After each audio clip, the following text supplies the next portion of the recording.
Welcome back to the NFL Live Lounge. The most interesting man in the NFL this week is Dak Prescott. Look, having been in the building 2 weeks ago when Bam Knight, Amari DiMercado, and the Jacoby Brissett-led Cardinals had their way with the Cowboys in Dallas, I, along with many others, was ready to call it quits on another boys' season. This one would be over before even Thanksgiving.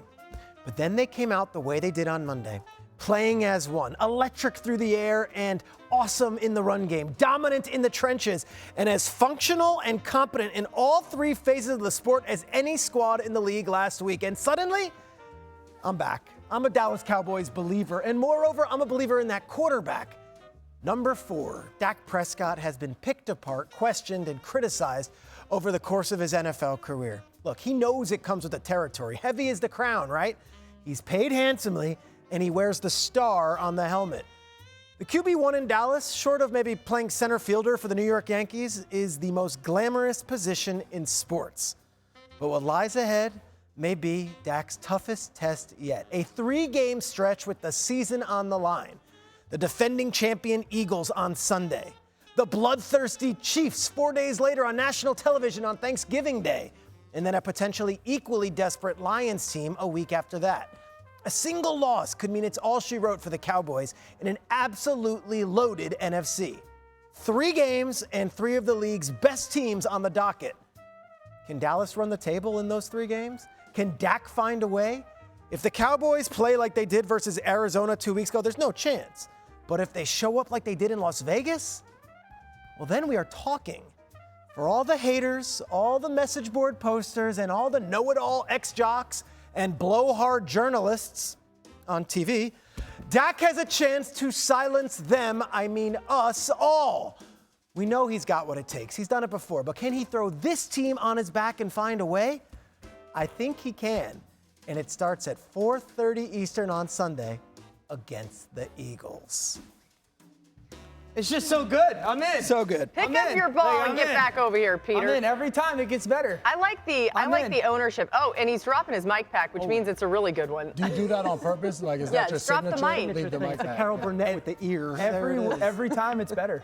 I love doing it. It's great. Do you write it yourself? Do I write? Yeah, AI, Watson. That's Ghostwriter. Who would be able to deliver that when somebody else? Best-selling author, Dan. Yes, Oh yeah, I come write on, it Dan. myself. Dan, you Really? haven't read? Yeah. Victor This Cruz? is amazing. Oh, yeah, many others. I know your work, sir. They're so good. I feel like I'm now a believer. I I'm appreciate not, but you. I feel like I am now. Are you a believer? In Dak or the NFL Live Lounge? Both, right? I am in Dak, and I'm not being bombastic. I'm not being hyperbolic. I love the way they played Monday night. You were both there as well. I thought they came off that bus a different team from the bye week, and we can get heavy on it as to what the Marshawn Nealon thing did to the team and galvanize. But gosh, they were a different squad with the additions on defense. And Laura, I feel like they've got a shot here to really do something special. It just felt like knowing that the defense could be even a little bit better is affecting the offense in a positive way. And remember, too, the first series of the game offensively, you don't have CeeDee Lamb or George Pickens on the field, coach's decision. So, and then they go off, later on in the game. I'm with you. That 3-game stretch that we just heard Peter reference starts on Sunday in Philly.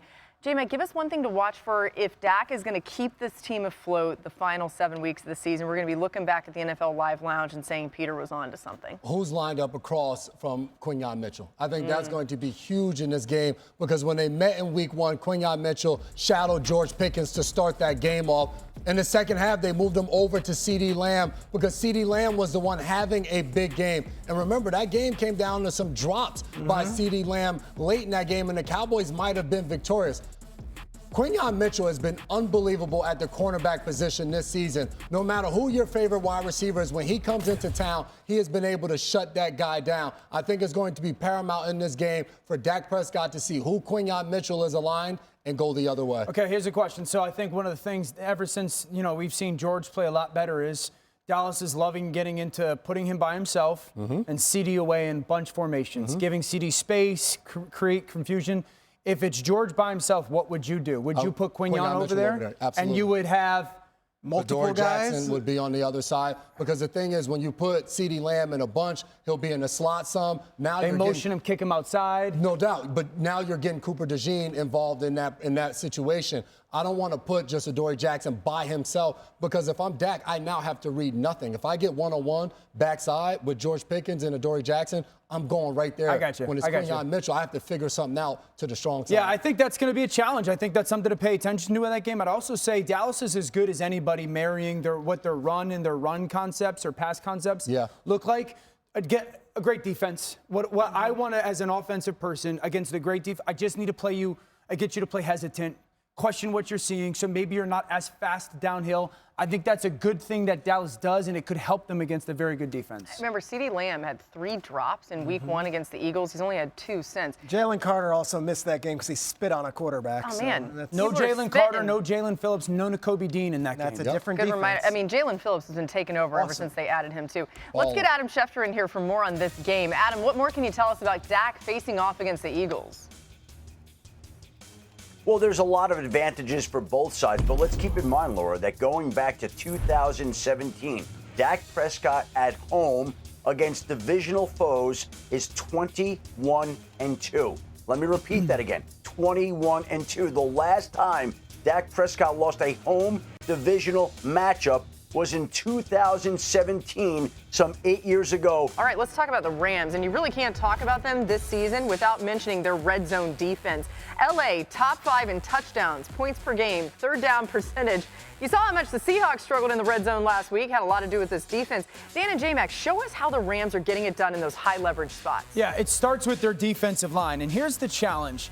This defensive line forces you on a play-by-play basis to say, can you block us? Yep. And they'll do some things that are a little bit abnormal, okay? I just want everyone to kind of let these plays run through because this is a very, very good offense. And you're seeing this swarming, suffocating, hunting style of defense, and you're asking yourself from a play design perspective and a play execution perspective of who can we attack, and then how can we go attack them because you're watching quarterbacks and offenses run for their lives. Okay, I want to start with this. Oftentimes, we don't see what we call games or stunts from the defensive line in the red zone. You're going to get this stunt where this guy goes up and he goes inside, and this defender goes out and this guy goes inside. So the challenge for an offense, knowing that defensive line does that, is I can't get people out into the route concept. What I need is I need a chip there and then a chip there. The problem is if I'm going to commit to the protection that's 5 up front, 6, 7, I'm only going to get so many people out in the pass coverage. It's a numbers advantage for you. Exactly. And you started off talking about running the games or the stunts up front. In order to do that, then we have to be able to stop the run in the red zone and put them in situations where we can do that. But when you get less people out in the route, for us, look, the field shrinks at this point. Now it's bigger horizontally than it is vertically. So now for a defense, when you don't have that many guys out, look how many defenders we have in this area. Right now we have 5 defenders for your 3 guys that are out in the route. And on top of that, look how they match the coverages in their zone. Once they all break out and declare where they're going, there's nowhere for Darnold to go with the ball. And you have the 2-on-1 up top. And to your point, when you're talking about the space, the thing that stands out for me, J-Mac, is just watch that safety. That safety just immediately drives downhill because he doesn't have to worry about the ball going over his head. So then you go to the next drive, essentially, for this Rams offense, and you're sitting there going, okay, or excuse me, the Seahawks offense going, all right, I don't want to chip anymore. I want to get everybody out. So what they're going to do is only chip one side, and I want 1 people out, 2 people out, 3 people out, 4 people out, and I'm thinking, okay, we're going to be good. The problem is, here comes that defensive line in those one-on-one blocking situations, forcing my quarterback to bail out of that pocket. And we always say rush and coverage go together. So right now you're going to see this play, and as they're getting going, we're going to have somebody open because once we chip, now he's going to be able to release and get open because we're matching everywhere else in zone. The issue is now he's open right now, but now Sam Darnold has to run for his life. So that's making sure that our rush is allowing our coverage to be able to do it because now Kobe Durant in the back, he's in zone. He's like, well, I have nobody to cover. We talk about Plaster. He now finds Barner, goes to him. There's nowhere to go with the football. And you continue to say matched. I think that's the problem. When you're trying to scheme up a zone defense in the red zone, a lot of times you're just trying to flush things to create a small window of space and the ball get out. But when you match it, it screws a little bit with the confidence and the timing of a quarterback, and then that's when those stunts and games get home with the defensive line. Now you think you have that advantage, and their guys in defense down there do such a good job of playing through the guy, not looking back at the quarterback. Yeah, they attach so well. It starts with their defensive line, but I think the way that they can understand concepts in their coverage is huge.